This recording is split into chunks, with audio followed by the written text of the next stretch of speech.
সেটা হচ্ছে যে নবী সাল্লাল্লাহু আলাইহি ওয়াসাল্লাম যে আদর্শ নিয়ে এসেছেন, সেটা আকীদা হোক, ইবাদত বন্দেগী হোক, আখলাক চরিত্র হোক, হালাল হারাম হোক, জায়েজ নাজায়েজ হোক, কোনটা খাওয়া জায়েজ, কোনটা খাওয়া জায়েজ নয়, কোনটা করা জায়েজ, কোনটা করা জায়েজ নয়, কোনটা করণীয়, কোনটা বর্জনীয় ইত্যাদি, কোনটি সুন্নত, কোনটা সুন্নত নয় ইত্যাদি, এসব বিষয়গুলির কোনো একটি কেউ যদি ঘৃণা করে,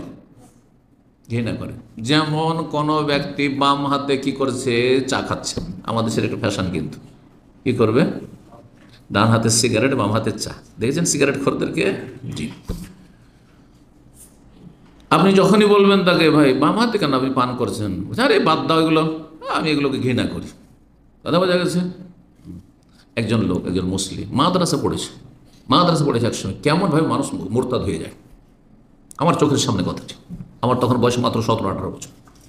শিক্ষিত মানুষ, মাদ্রাসা থেকে সে কওমি মাদ্রাসা থেকে আলিয়া মাদ্রাসা থেকে সে হাই স্কুলের বা উচ্চ মাধ্যমিকের সে আরবি টিচার, নউজুবিল্লাহ। তারপরে সে বলছে, মানুষ নামাজ বলছে, অনেক নামাজ পড়েছি, অনেক পড়েছি, এখন নামাজকে দেখলে গায়ে জ্বালা হয়, নামাজকে দেখলে আমার গা জ্বালা হয়। এ কথাটা কি কুফর, ঈমান ভঙ্গকারী বিষয়, ঈমান নষ্ট হয়ে গেল, যা ছিল সব শেষ। দলিল কোরআনে কারীমের আয়াত, মহান আল্লাহ বলছেন, যালিকা বিআন্নাহুম কারিহু মা আনজালাল্লাহ, সূরা মুহাম্মাদের আয়াত। আল্লাহ বলছেন, শোনো, এরা কেন কাফের হয়ে গেছে, মুনাফিকরা, কারিহু মা আনজালাল্লাহ, যা আল্লাহ নাজিল করেছেন সেই নাজিলকৃত বিধানকে তারা ঘৃণা করেছে। কেউ যদি ঘৃণা করে, ফা আহবাতা আমালাহুম, সুতরাং তাদের আমলকে আল্লাহ বরবাদ করে দিলেন, নষ্ট করে দিলেন। এখন তাহলে উদাহরণ দিই, বহু মানুষ আছে মুসলিম সমাজে যারা দাড়িকে ঘৃণা করে, এগুলো মুতাওয়াদের কাজ, মুল্লাদের কাজ।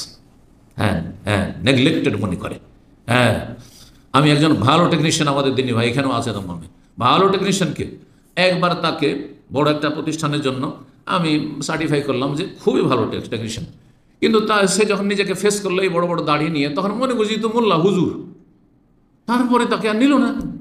আর তারপরে জানতে পারলাম যে সেই বিল্ডিংয়ে কাজ করেছে আমাদের সেই টেকনিশিয়ান ভাইয়ের ছাত্র, মানে এখানে সে পেটের গরজে সে এসি টেকনিশিয়ান হয়েছে, তাকে দিয়ে কাজ করিয়েছে, আর কাজ এত বাজে কাজ করেছে, 1 বছরও যায়নি ওই এসিগুলো।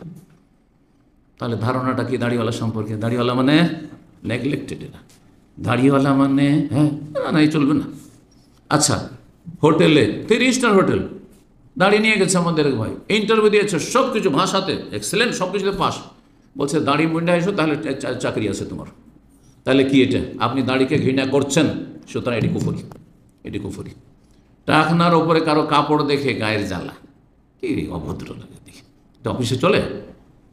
অফিসের মতো ড্রেস পরে আসতে হবে। যদি কেউ কথা বলে সে কাফের, কারণ নবী সাল্লাল্লাহু আলাইহি ওয়াসাল্লামের নিয়ে আসা বিধান হচ্ছে টাকনার নিচে কাপড় গেলে জাহান্নামে যাবে, টাকনার ওপরে মুসলিম তুমি কাপড় রাখো, দাড়ি ওয়াজিব। জি, এমনকি কোনো সুন্নতকে, সুসাব্যস্ত সুন্নতকে কেউ যদি ঘৃণা করে, তাহলে নবী সাল্লাল্লাহু আলাইহি ওয়াসাল্লামের নিয়ে আসা বিধানকে, যেটা সর্বস্বীকৃত, কুরবানি যদিও সুন্নাতে মুআক্কাদা, হানাফি মাযহাবে ওয়াজিব, বাকিদের কাছে সুন্নাতে মুআক্কাদা, কিন্তু স্বীকৃত, পুরো উম্মতে মুসলিমের উপর আমল করছে, পুরো উম্মতে মুসলিমরা জানছে, এটা ছোট থেকে বড়, ছোট বাচ্চাও জানছে যে আমাদের কুরবানি আছে ইসলামে, তাই না? এখন কেউ যদি বলে আমি কোরবানিটাকে মেনে নিতে পারছি না, এত পশু হত্যা হচ্ছে, এটা কেমন লাগছে যেন, কেমন লাগছে। তাহলে কি সে নবী সাল্লাল্লাহু নিয়ে আসা বিধানকে কি করলো? ঘৃণা করলো। এরকম কত কি ঘৃণা করে। সুতরাং এই জন্য বলে, আমাকে যদি আমার দুনিয়ার কোনো কারণে যদি ঘৃণা করে, যে আমাকে দেখতে ভালো লাগে না, আমার সাথে চলতে ভালো লাগে না, তাহলে সে কাফের হবে না, যতই বড় আমি আলেম হয়ে যাক না কেন। আমার সাথে দুনিয়ার কারণে যদি শত্রুতা থাকে, কাফের হবে না, সে ফাসেক গুনাহগার, যদি সে জালেম হয়, মানে অবিচার করে আমার ক্ষেত্রে।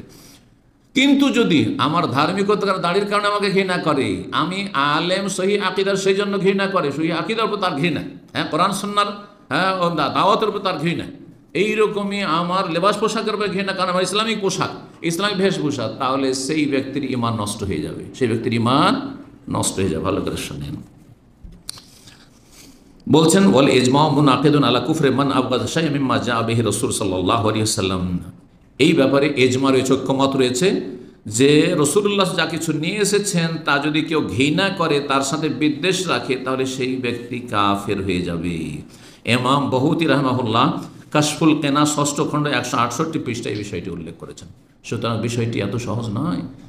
দেখেন, এই জন্য বলি, দাঁড়িয়ে রাখছেন না আপনার ব্যাপার, আপনি গুনাহ করছেন, কিন্তু এতে আপনার ঈমান নষ্ট হবে না।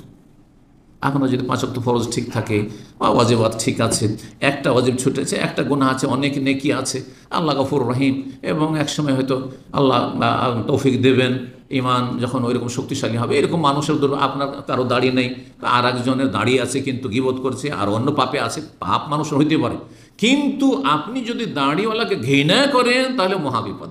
আপনার ঈমান নেটানাটানি, কিন্তু ঈমান নষ্ট হয়ে যাবে। এইরকমই আপনি টাকার নিচে কাপড় রাখছেন, আপনি গুনাহগার, কিন্তু যারা টাকার উপরে কাপড় রাখছে তাকে ঘৃণা করিয়েন না। যারা টাকার সুন্নতি কাপড় রাখছে, ইসলামী কাপড় রাখছে, তাকে ঘৃণা করিয়েন না আপনি, কারণ ইসলামের জন্য কাউকে ঘৃণা করিয়েন না। যদি ঘৃণা করেন তাহলে আপনার জন্য মহাবিপদ। আল্লাহর বোঝার তৌফিক দান করুন, সংশোধনের তৌফিক দান করুন।